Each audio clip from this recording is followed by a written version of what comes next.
আরে আল্লাহ নবী বলছেন ইন্নামা বুইস্তু মুআল্লিমান। ও পৃথিবীর মানুষ তোমরা শুনে নাও, আমি মোহাম্মদ স্কুলে যাই নাই, কলেজ চোখে দেখি নাই, বিশ্ববিদ্যালয়ের দরজা চৌকাঠ টপকাই নাই, খাতা কলম দিলে আমি লিখতে পারতাম না, বই দিলে পড়তে পারতাম না, কোন সাহিত্য আমি রচনা করিনি, আমি কোন কবিতা লিখিনি, তাই বলে আমাকে যেন তোমরা মূর্খ বলিও না। ইন্নামা বুইস্তু মুআল্লিমান, আল্লাহ পাক আমাকে तमाम বিশ্ববাসীর শিক্ষক করে, টিচার করে, প্রফেসর করে, অধ্যাপক অধ্যক্ষ করে এই বিশ্ব মাজারে আমারে পাঠিয়ে দিয়েছেন। আমার মতো জ্ঞান অতীতে কারো ছিল না এবং ভবিষ্যতেও হবে না। একটু চিল্লায়ে বলুন সুবহানাল্লাহ। আচ্ছা, এই যুগের শিক্ষিতরা এই কথাটা কি মানবে? মানবে? কিছু সময়ের জন্য মানবে না, কারণ যে লোকটা নাম লিখতে পারে না, বই দিলে পড়তে পারে না, স্কুল কলেজে পড়েনি, অ্যাটেন্ডেন্সের খাতায় নাম লেখা নেই, সেই লোকটা বলছে আমি तमाम বিশ্ববাসীর শিক্ষক, तमाम পৃথিবীর মানুষের টিচার, আমি অধ্যাপক অধ্যক্ষ। এটা তো আমাদের পক্ষে মেনে নেওয়া সম্ভব নয়। এখন এটা যাচাই করতে গেলে কি করতে হবে? কথা বলে, আপনি একটু কথা বললে আমি কিছু তথ্য দিতে সুবিধা পাবো। আলহামদুলিল্লাহ, এরকম একটু কথা বলবেন। এখন কোন ব্যক্তি মূর্খ হয়ে যদি বলে আমি तमाम বিশ্ববাসীর শিক্ষক, আমি টিচার, অধ্যাপক অধ্যক্ষ, তাহলে তাকে কি করতে হবে? পরীক্ষা করতে হবে। তুমি কেমন বিশ্ববাসীর কাছে সেরা জ্ঞানী, সেরা শিক্ষক, তোমার মতো জ্ঞান আর কারো মগজে ব্রেনে নাই, এসো আমাদের সামনে পরীক্ষায় বসো। ঠিক না ভুল? কি ঠিক না ভুল? ঠিক। আল্লাহ নবী মক্কাবাসীদের ডেকে বললেন, মক্কাবাসীরা, আমাকে তোমরা বাপ খেগো কেন বলো? খুব ভালো করে শোনেন, আমাকে তোমরা বাপ খেগো কেন বলো?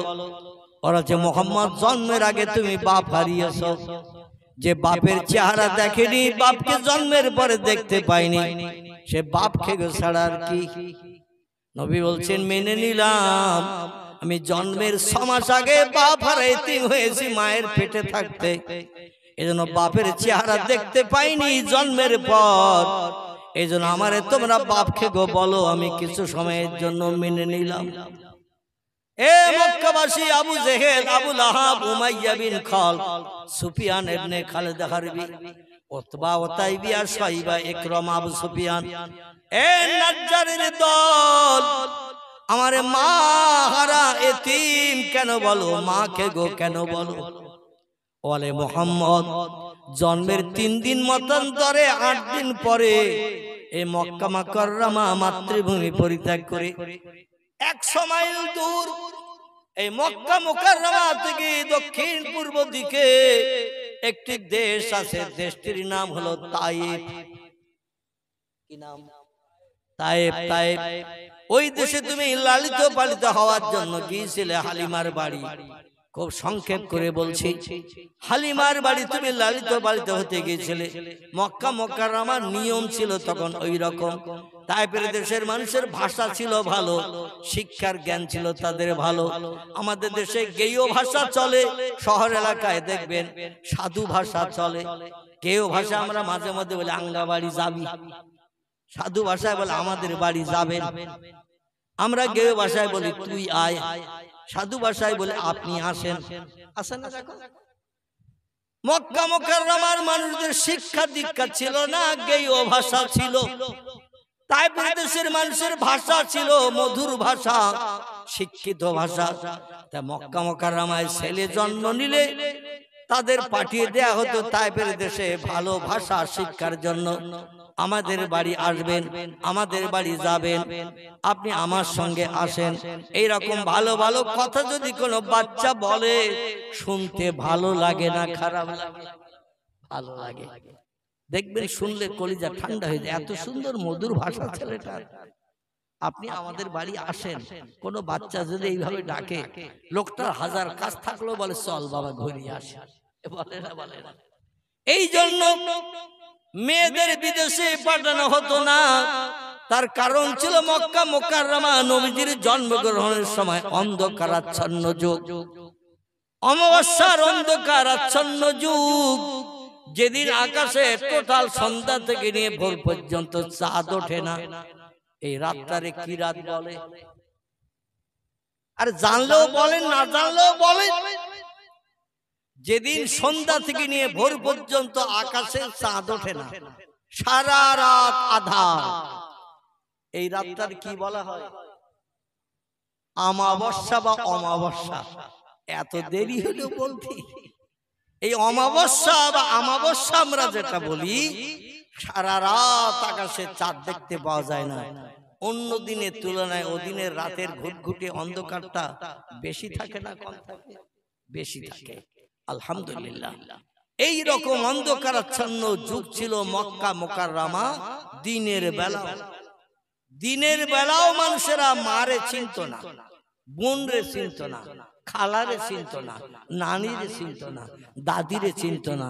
এখন যেমন চেনে না হাঁস, মুরগি, গরু, ছাগল, ইঁদুর, কুকুর, বিড়াল, এখনো যেমন চেনে না হাঁস, মুরগি, ইঁদুর, কুকুর, বিড়াল, গরু, ছাগল, ওরা মায়ের সঙ্গে ছেলে ব্যভিচার করে না করে না, বোনের সঙ্গে ব্যভিচার করে না করে না, নারীরে পেলে ছাড়ে না।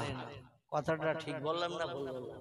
তাই দিন হোক বা রাত হোক, যখন তখন যে কোনো পুরুষ পশু, হাঁস, মুরগি থেকে শুরু করে গরু, ছাগল, এইভাবে যত জীবজন্তু আছে, নারী পশু পেলে পুরুষ পশু জীবন যৌবনের ক্ষুধা নিবৃত্তির জন্য তারে অ্যাটাক করে না করে না?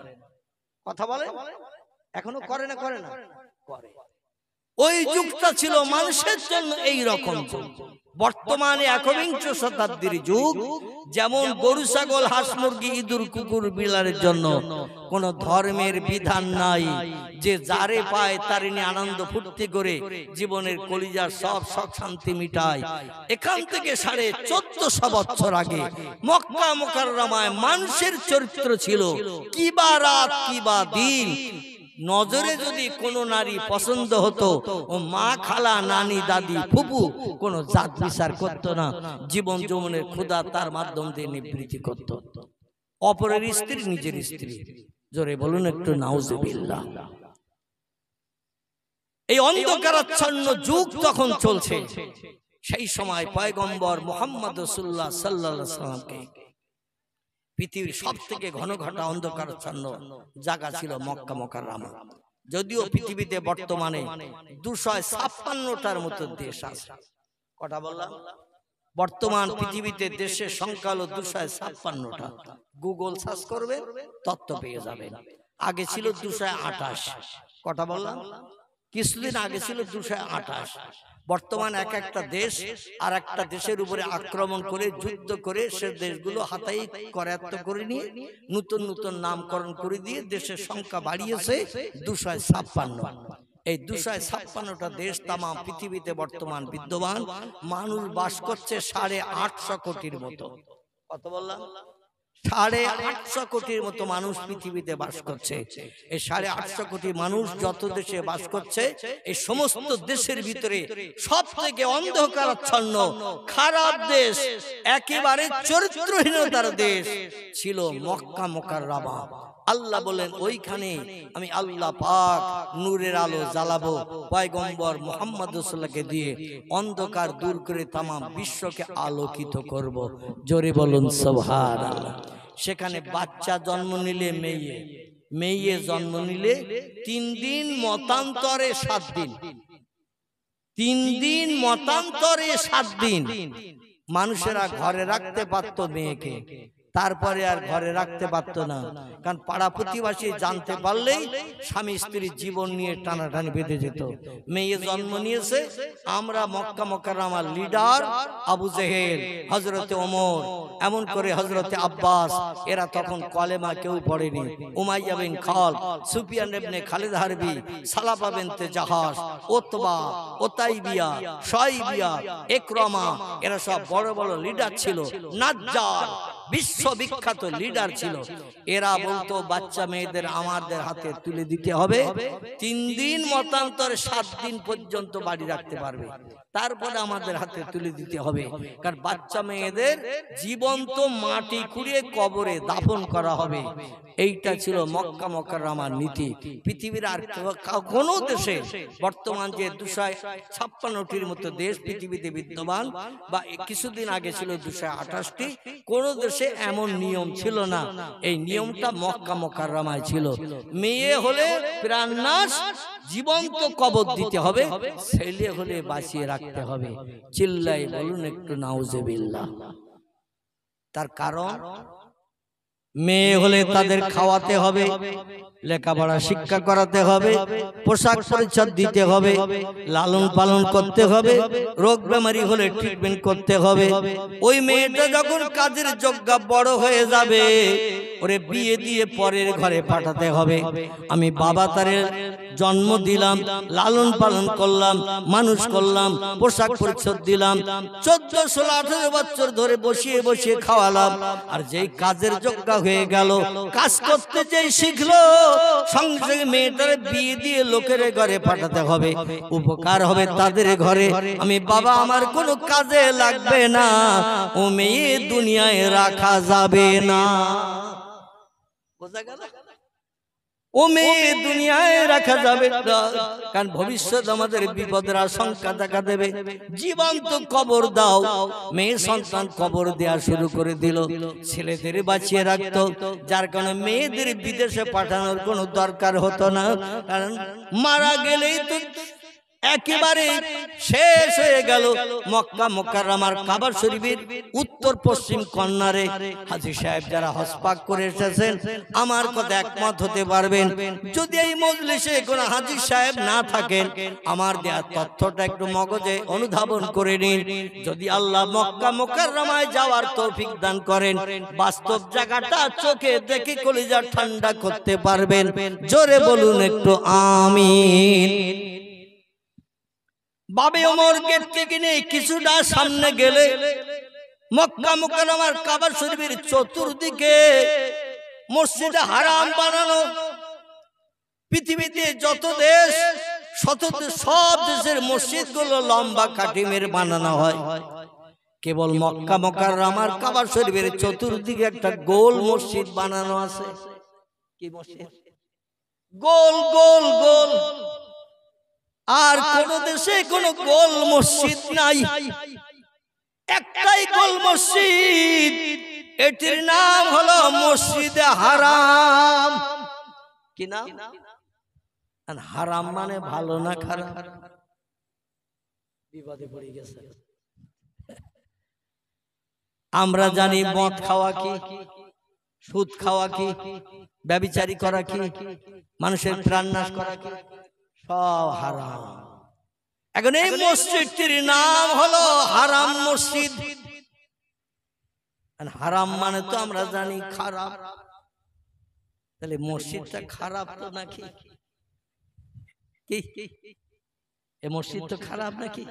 আহারে, আল্লাহ কোরআন পাকের 15 পারার প্রথম লাইনে তথ্য কোট করে দিয়েছেন, শুনুন। আমি কোরআনের তথ্য দিয়ে আপনাদের মগজ সাফ করছি ইনশাআল্লাহ। কালকে চায়ের দোকানে আমার বিরুদ্ধে যেন কোনো সমালোচনা না হয়। হুজুর বলে গেল হারাম মানে খারাপ, এই জন্য মদ খাওয়া হারাম, সুদ খাওয়া হারাম, ব্যভিচারী করা হারাম, মানুষের প্রাণ নাশ করা হারাম, গরিব এতিমের হক ফাঁকি দিয়ে খাওয়া হারাম। সবগুলো যখন হারাম, একটা মসজিদ আছে পৃথিবীতে, মসজিদের নাম মসজিদে হারাম। এর মসজিদটাও খারাপ মসজিদ? না না না, আল্লাহ কোরআনের 15 পারায় তত্ত্ব কোট করে দিয়ে আমাদের মগজ সাফ করে দিয়েছেন। জোরে বলুন একটু সুবহানাল্লাহ। বিসমিল্লাহির রহমানির রহিম। সুবহানাল্লাযী আসরা বিআবদিহি লাইলাম মিনাল মাসজিদিল হারামে ইলাল মাসজিদিল আকসা। একটু চিল্লায়ে বলুন আল্লাহু আকবার, আর একটু জোরে বলুন আল্লাহু আকবার। আল্লাহ কোরআনের 15 পারার প্রথম লাইনে দুটি মসজিদের নামকরণ করেছেন পরস্পর। কটি? দুইটি মসজিদের নামকরণ করেছেন পরস্পর। একটি মসজিদের নাম ইলাল মসজিদুল হারাম। আল্লাহ পাক বলছেন, এই পৃথিবীর মানুষ তোমরা শোনো, আমি কোরআনের 15 পারার প্রথম লাইনে ঘোষণা করলাম সুবহানাল্লাযী আসরা। আমি সেই মহান পবিত্র সত্তা, মহান পবিত্র আল্লাহ। আমি খাই না, ঘুমাই না, পেশাব করি না, পায়খানা করি না, স্বামী স্ত্রী মিলন করি না, আমার দেহ কোনোদিন নাপাকি হয় না, আমার দেহ ফ্র্যাকচার হয় না। মানুষের দেহ থেকে যদি রক্ত বার হয়, দেহটা পাক থাকবে না নাপাক হবে? শরীয়তের ফতোয়া। দেহ যদি কেটে যায়, ফ্র্যাকচার হয়ে যায়, রক্ত বার হয়, দেহ কিন্তু নাপাক হয়ে যাবে। পাক করার জন্য আবার ওযু করতে হবে, ঠিক কি না? আল্লাহ বলেন আমার দেহ কোনদিন নাপাক হয় না। আমি অতীতে ছিলাম পবিত্র, বর্তমানে আছি পবিত্র, ভবিষ্যতেও থাকবো পবিত্র। আমি জীবনে কোনদিন নাপাকি হইনি এবং হব না। সেই পবিত্র আল্লাহ আমি বলছি আসরা। আমি ভ্রমণ করিয়েছিলাম আমার একজন প্রেমিক বান্দাকে, বিআবদিহি, আমার বান্দাদের ভিতরে একজন প্রেমিক বান্দা যার নাম হলো সাইয়্যিদুল আম্বিয়া, রাহমাতাল লিল আলামিন, খাতামান নবিয়্যিন, শাফিয়াল মুজনাবিন, রাহিতুল আশিকিন, মুরাদুল মুশতাকিন, সিরাজুস সালিকিন, মিসবাহুল মুকাররাবিন, জাদ্দুল হাসান আল হুসাইন, আবুল কাসিম, যার মধুর নাম আল্লাহ কোরআনে কোট করেছেন ওমা মুহাম্মাদুন ইল্লা রাসূলুন কদ খালাত মিন ক্বাবলিহির রাসূল। জোরে বলুন একটু আল্লাহু আকবার। আল্লাহ বলছেন বিশ্ববাসী তোমরা শুনে নাও, আমি মুহাম্মদ নামধারী একজন ব্যক্তিকে প্রফেট করে, রসুল করে, মহামানব করে, মেসেঞ্জার করে, পথ প্রদর্শক করে, বার্তা বাহক করে কিয়ামত পর্যন্ত বিশ্ববাসীর কল্যাণের দায়িত্ব দিয়ে নেতা করে পৃথিবীতে পাঠিয়েছি। তার নাম দিয়েছি মুহাম্মাদুর রাসূলুল্লাহ। আমার ওই বান্দাই হলো সমস্ত বান্দার ভিতরে সেরা পবিত্র বান্দা। ওই বান্দার সমতুল্য কিয়ামত অবধি পৃথিবীতে আর কোন বাপের বেটা হয়নি এবং হবেও না। সেই বান্দাকে আমি রাতের বেলা ভ্রমণ করিয়েছিলাম মিনাল মসজিদুল হারাম, মক্কার হারাম মসজিদ থেকে এলাল মসজিদুল আকসা। আর একটা মসজিদের নাম আল্লাহ করেছেন, একটা মসজিদের নাম মসজিদে হারাম, একটা মসজিদের নাম মসজিদুল আকসা। এই মসজিদুল আকসাকে বলা হয় বাইতুল মুকাদ্দাস। কি নাম বলা হয়? এই মসজিদকে বলা হয় বাইতুল মুকাদ্দাস। আছে কোথায়? মসজিদ হারাম আছে কোথায়? মসজিদ হারাম মক্কা মুকাররমায়। মক্কা মুকাররমায় আছে মসজিদে হারাম। আর বাইতুল মুকাদ্দাস কোথায় আছে? আলহামদুলিল্লাহ, দেশটির নাম হলো সিরিয়া। এই সিরিয়া দেশের একটি জায়গা, জায়গাটির নাম হলো প্যালেস্টাইন। কি নাম? বর্তমান নাম হলো ফিলিস্তিন, পূর্ব নাম ছিল প্যালেস্টাইন। এই প্যালেস্টাইনের ফিলিস্তিনে আল্লাহ পাক রব্বুল আলামিন পয়গম্বর দাউদ নবীর মাধ্যম দিয়ে একটি মসজিদের ভিত গেড়েছিলেন। কার দ্বারা? দাউদ নবীর মাধ্যম দিয়ে আল্লাহ একটা মসজিদের ভিত গেড়েছিলেন। ভিত গাড়ার পরে পয়গম্বরের ইন্তেকাল হয়ে গেল। ভিত গাড়া মসজিদ পড়ে রইল। দাউদ নবীর বেটা ছিল 12 থেকে 15টা। কটা বললাম? বর্ণনাকারীরা তাফসীরের কিতাবে লিখেছেন, কোন বা তাফসীরের কিতাবের নাম তাফসীরে রুহুল বায়ান, কোন বা তাফসীরের নাম তাফসীরে মাওজিহুল কোরআন, কোন বা তাফসীরের নাম তাফসীরে বায়ানুল কোরআন, কোন বা তাফসীরের নাম তাফসীরে বাইজাবি, কোন বা তাফসীরের নাম তাফসীরে কাশাফ, এমন করে কোন বা তাফসীরের নাম তাফসীরে জালালাইন, কোন বা তাফসীরের নাম এমন করে বিখ্যাত বিখ্যাত তফসিরে এমন করে কুরতুবী, বিখ্যাত বিখ্যাত তফসির, এই তফসিরে কিতাবে লেখকেরা লিখেছেন, কেউ লিখেছেন 12টি, কেউ লিখেছেন 15টি, একমত তফসির কারকেরা হননি। এই জন্য আমরা দাউদ নবীর বেটা সংখ্যা যখন বলবো 12 মতান্তরে 15 বলবো, ঠিক আছে? তাহলে আমাদের আর কোনো তত্ত্বের ভিতরে ভুল আসবে না। 12 থেকে 15টি সন্তানের ভিতরে সব থেকে কনিষ্ঠ ছেলে ছিলেন যিনি, তার নাম কি? তার নাম আলহামদুলিল্লাহ। আপনাদের মগজে কিছু মাল আছে, কিন্তু আসলে আপনারা মালগুলো ব্যবহার করছেন না। অজনসিয়া শুনে শুনে বইপত্র পড়ে পড়ে কিছু মগজে জ্ঞান আল্লাহ ঢুকিয়েছে, কিন্তু আসলে বসে বসে ওয়াজ শোনা একটা অভ্যাস হয়ে গেছে আমাদের দেশে।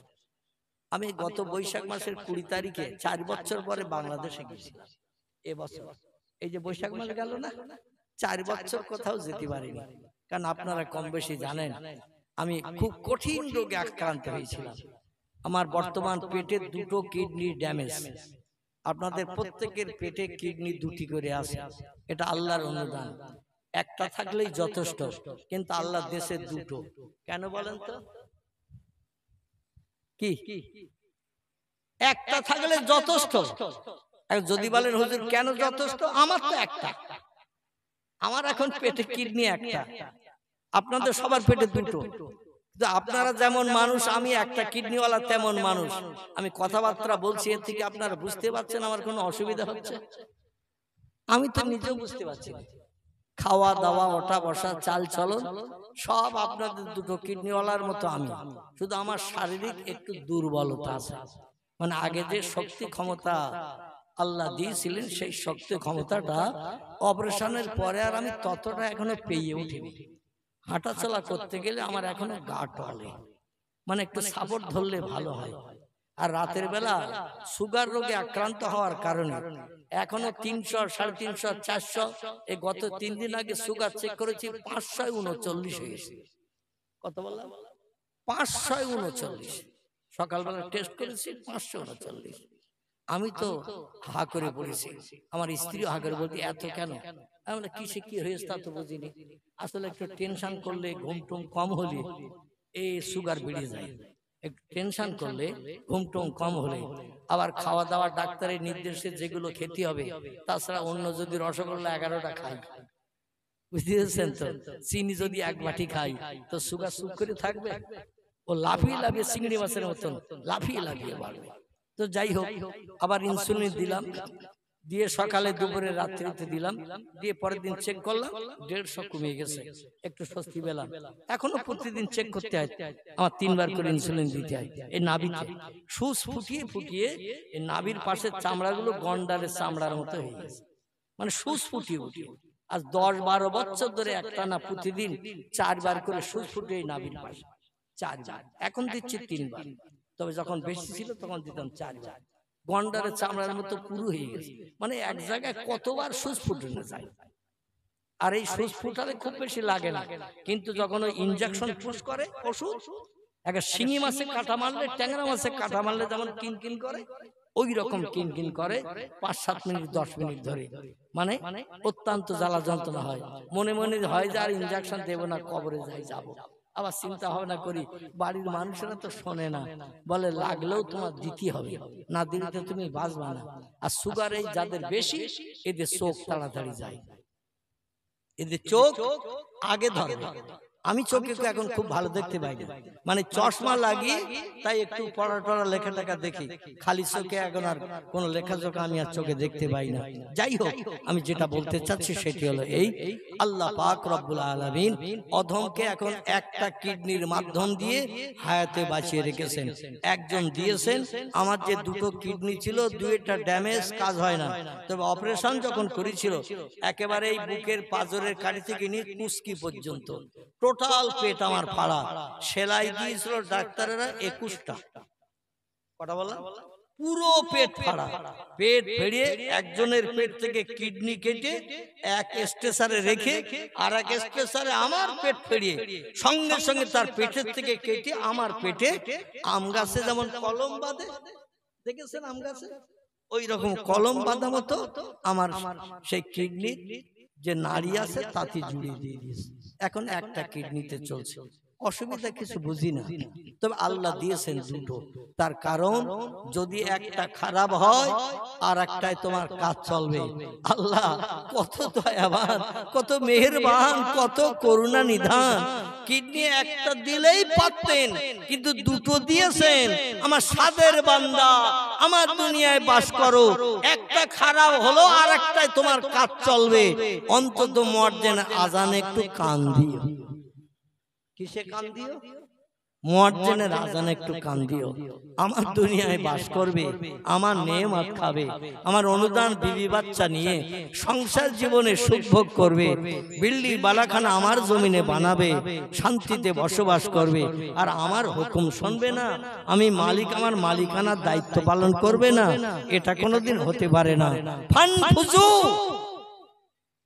কোরআনের 27 পারা সূরা রহমানের দ্বিতীয় রুকুতে আল্লাহ পাক এই শব্দটা ব্যবহার করেছেন, ফানফুজু, বেরিয়ে যা আমার পৃথিবী থেকে। এই দুনিয়া বানিয়েছে কে? জোরে বলে। আকাশ বানিয়েছে কে? সাগর বানিয়েছে কে? চন্দ্র সূর্য বানিয়েছে কে? রাত বানিয়েছে কে? দিন বানিয়েছে কে? সব যখন আল্লাহ বানিয়েছে, সে আল্লাহর দুনিয়ায় তুমিও বাস করছো, ঠিক না ভুল? যদি তোমার জানা থাকে অন্য কোন দেশ, যে দেশ আল্লাহ বানায়নি, ফানফুজু, বেরিয়ে যাও সেই দেশে। আমার মুয়াজ্জিনের আজানে কান দিতে হবে না, মসজিদে জামাতে শরীক হতে হবে না, রমজানের রোজা রাখতে হবে না, সুদ খাওয়া ছাড়তে হবে না, মিথ্যা কথা অহরহ বলো, চুরি ডাকাতি করো, কোনো অসুবিধা নাই। অন্য কোন দেশ থাকলে সেই দেশে চলে যাও। আছে কোন দেশ? বর্তমান 256টা দেশ পৃথিবীতে বিদ্যমান। আপনি এমন একটা দেশের নাম বলেন, ওই দেশে পূর্ব দিকে সকালে সূর্য ওঠে না। এমন একটা দেশের নাম বলেন, ওই দেশে সন্ধ্যাবেলা সূর্য ডোবে না। আছে কোন দেশ? তাহলে সব দেশ আল্লাহ বলেন ইল্লা বিসুলতান, সব দেশ আমার বাদশাহিত্ব, আমার নেতৃত্ব মেনে চলে, কোন দেশ আমার হুকুমের খেলাফ করে না।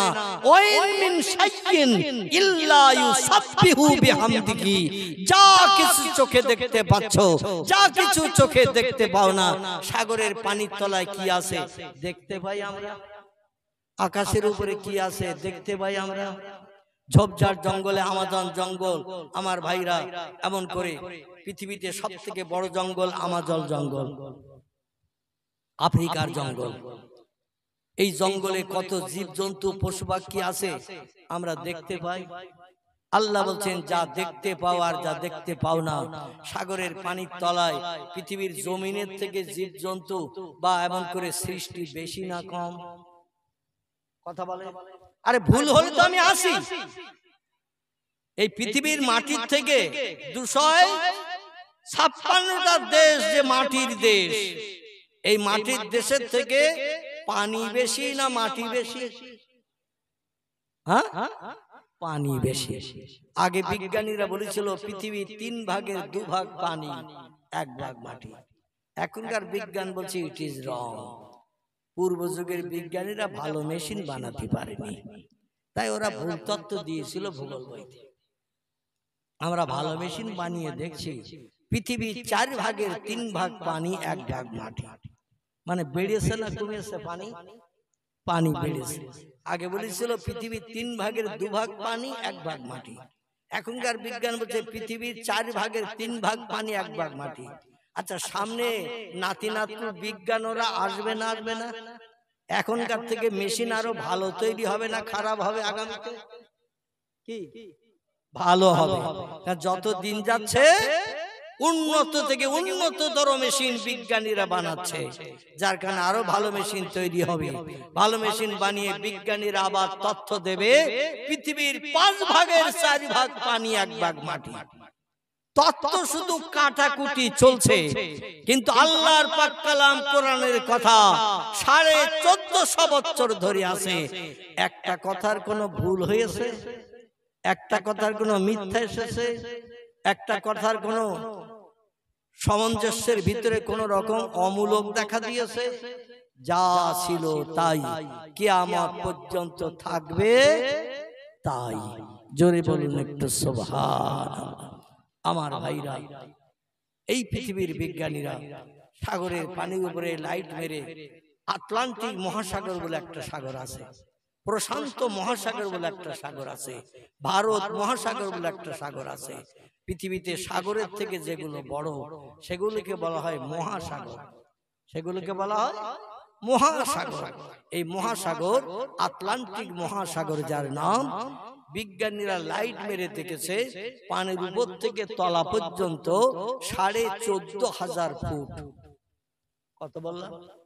পানির উপর থেকে মাটি পর্যন্ত পানি 14,500 ফুট। বিজ্ঞানীরা বলল প্রশান্ত মহাসাগরের মাত্র লাইট। এমন তীক্ষ্ণ দূরবীনের যন্ত্র মেরেছে পানির উপরে, ওরা পানির উপরে লাইট মেরে বলল আটলান্টিক মহাসাগরের থেকে প্রশান্ত মহাসাগরের গভীরতা আরো 500 ফুট বেশি, 14.5 জায়গায় 15,000 ফুট গভীরতা প্রশান্ত মহাসাগরের পানির গর্ত। বিজ্ঞানীদের যদি বলা হয় একটু বালি মাটি পাথর ফেলে সাগর ভরাট করে জমিন বানাও, কটা বিজ্ঞান দায়িত্ব নেবে?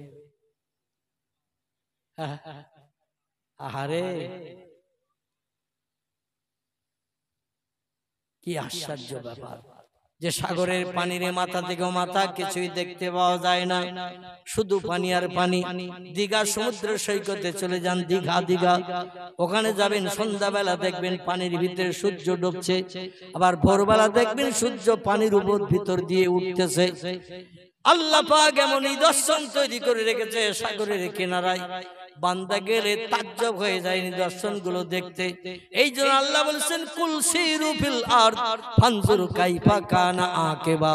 ও আমার বান্দা বান্দিরা, ঘরের বারান্দায় বসে থাকলে, রান্নাঘরে থাকলে, আমি যে মালিক একজন আছি, তামাম বিশ্ব চরাচর বিশ্ব ব্রহ্মাণ্ডের মালিক আছি। ঘরের বারান্দায় বসে থাকলে, রান্নাঘরে থাকলে বুঝতে পারবে না। আমার পৃথিবীর জমিনে একটু বেরিয়ে পড়ো ও বান্দারা, বেরিয়ে পড়ো, বেরিয়ে পড়ো, বেরিয়ে পড়ো, একটু ঘুরে ঘুরে দেখো। পৃথিবীর নিদর্শন দেখলে বুঝতে পারবে এসব এমনি এমনি হয়নি। এই জিনিসগুলো বানানোর মূলে একজন মালিক আছে, ঠিক না?